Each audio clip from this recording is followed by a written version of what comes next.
Well, good morning and welcome. It's the Friday edition of Sports This Morning. It's a lovely day. There's a lot to talk about, from the FIBA African Championships down to what is happening in Europe, English Premier League, the Europa League, games played, the qualifying rounds, games played yesterday. There's a whole lot to talk about this morning. My name is Yemi Adebayo, and that's how we welcome you to this Friday edition. Let me quickly flip through some of the things you're going to see on the program this morning. Of course, we're going to put a call across to Abidjan, where we will be speaking with the media officer of the Nigeria Basketball Federation, that's Patrick Omorodio. He's going to give us insights about what is happening in Abidjan, news from news from in and around the teams participating in the FIBA African Championships, and of course news from the camp of the Tigers. We'll be looking at all of that this morning. And of course, again, we will also be looking at the FIFA 2014 World Cup. What is FIFA saying about Brazil? What does Brazil need to do to ensure that they host each free tournament? What does Brazil need to do, and how far have they gone? And also how some of the clubs are reacting to the transfer market. Some of the managers have been saying that the transfer deadline should close earlier, and so we'll see how some of them are reacting to all of this this lovely Friday morning. That's going to be the outlook of the show. We're going to go on a break now, talk about something that is going to go down in a few days. We're talking about the US Open. The draws have been made for the men and for the women, and there's a potential eagerly anticipated semi-final clash if both of them make it to that stage. In the men's draw, you have world number one Novak Djokovic could likely face defending champion Andy Murray. For the ladies, it looks a bit easier for the defending champion and world number one, that's Serena Williams. That's what we're going to be doing this morning on the show. We'll go on a break. When we come back, we'll go into the issues.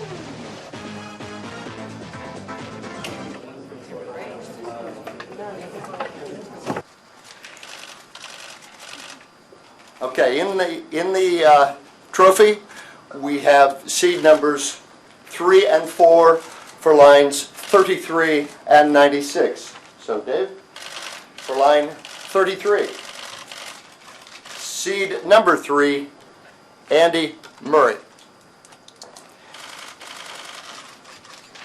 For line 96, seed number 4, David Federer.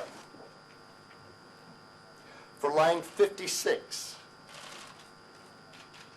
seed number 17, Kevin Anderson. For line 25, that's right. All right. For lines 33 and 96, seeds 3 and 4. Line 33, seed number 3, Agnieszka Radwanska. And for line 96, seed number 4, Sarah Irani. Well, being American, this tournament is so important for me. It means a lot. Growing up, it's the one tournament that I told my dad, I want to win the U.S. Open when I grow up. I want to be able to win this title. So, and it also is the first place I've actually ever won a Grand Slam was here on Arthur Ashe Stadium. So it just has so many great memories, and it means everything. Take every match really serious. I don't look too far in the draw. I just look at the first one, and for me, my competition comes with each match. Every match is going to be a very, very tough competition for me, and I just stay focused on one at a time.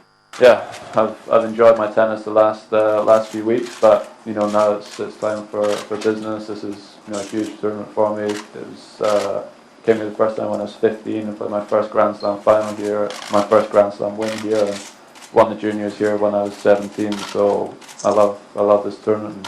Thank you, Eddie. Go ahead. Thank you. All right, 3, 2, 1. Everybody look to your right.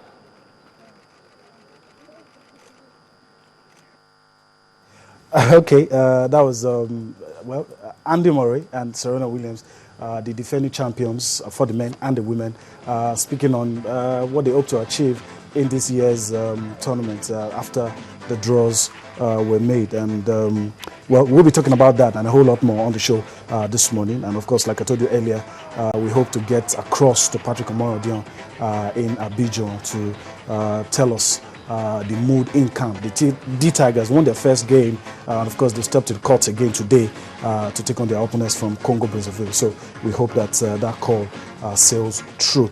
But of course, I'm not alone on the show this lovely Friday morning. I have Tokumbo Ademola with me. Tokumbo, let me quickly welcome you to the show this lovely day. Yeah, good morning, and nice to be here again this morning. Let me allow you to react to what you just saw. Easily, pick of the pack, if you ask me.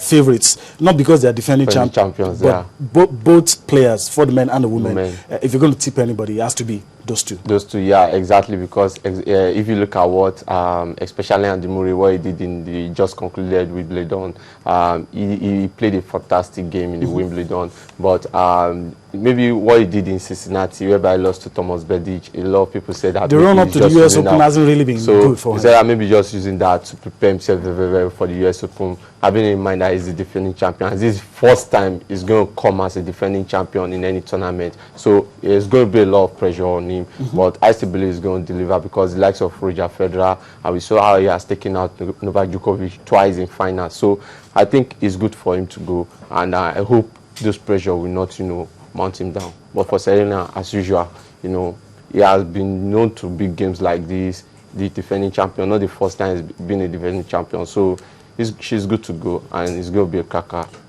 All right, let's come back home.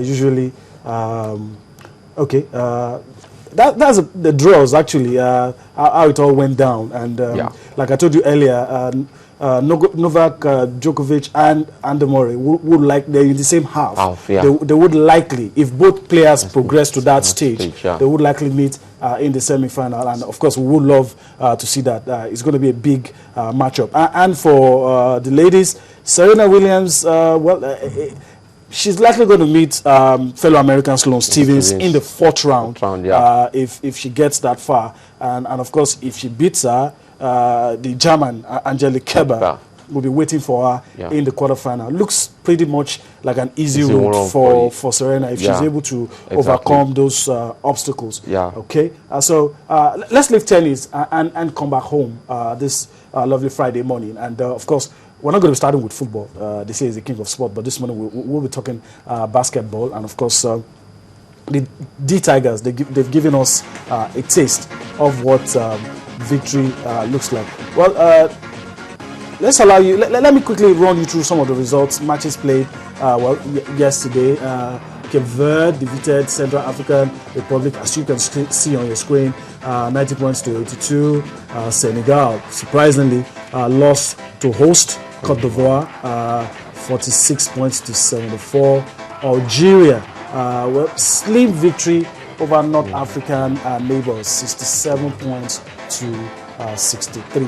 Okay, let's look at today, where our hearts and mind will be.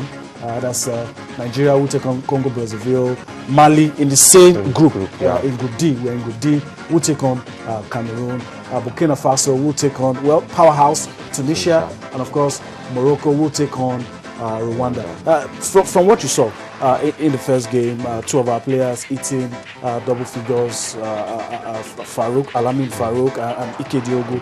I mean, it was a good performance, if you ask me. But the coach has said our boys allowed the Malians a lot of chances. The scoreline should have been, the margin should have been wider. I don't know if you agree. Yeah, he said that, and I'm happy that he came out to say that because he saw where the problem was. He said the problem is at the back, as in the defense line of the team, and he's going to do everything possible to make sure that he corrects that, before the game against Congo Brazzaville. Good one for us, and we are still the favorites in this game because seeing that Congo, they lost to Cameroon in their first game, and you know the way Cameroon just dispatched them, and we being second in Africa, being ranked second in Africa, so it shows that we are a powerhouse over the the Congo. How we end this group says a lot. I mean, will determine how far we will go. Yeah. Of course, on offer is 3 tickets to the FIBA World Championship. But of course, you need to get to the final to guarantee one of those tickets. Yeah.